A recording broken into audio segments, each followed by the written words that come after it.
Shalom. Shalom, Kalau boleh tahu, abang aliran dari gereja apa? Gereja Pentakosta.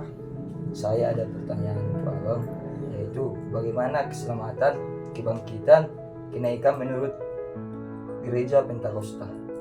Menurut Gereja Pentakosta dan juga menurut saya, yang pertama keselamatanlah anugerah Allah melalui iman kita kepada Yesus, dan itu harus diikuti dengan yang namanya baptisan air, pertobatan dan juga penyuapan Roh Kudus.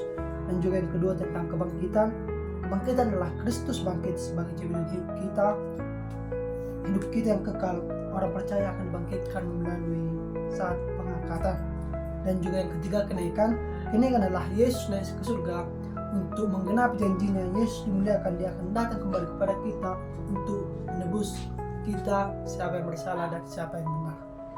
Oke bang, terima kasih bang. Sama-sama. Shalom.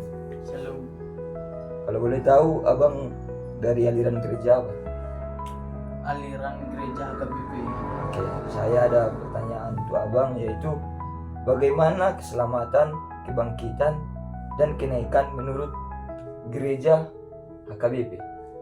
Ya, menurut pandangan dari gereja HKBP, ya menurut saya keselamatan dan kebangkitan ataupun kenaikan Yesus merupakan satu rangkaian karya penyelamatan Allah yang memberikan pengharapan hidup yang kekal bagi setiap orang yang percaya kepada Yesus Kristus.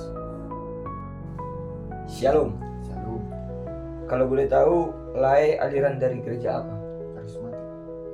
Baik, saya ada pertanyaan untuk Lae, yaitu bagaimana keselamatan, kebangkitan, dan kenaikan menurut aliran gereja karismatik?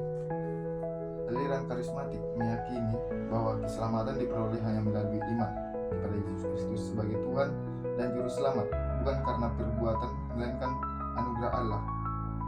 Namun, keselamatan harus disertai dengan pengalaman pribadi bersama Roh Kudus seperti kelahiran baru dan berbaptisan.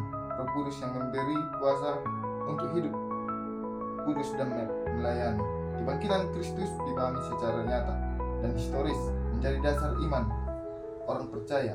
Kuasa kebangkitan itu diyakini tetap bekerja melalui Roh Kudus dalam kehidupan orang percaya untuk mengalahkan dosa, penyakit, dan roh jahat.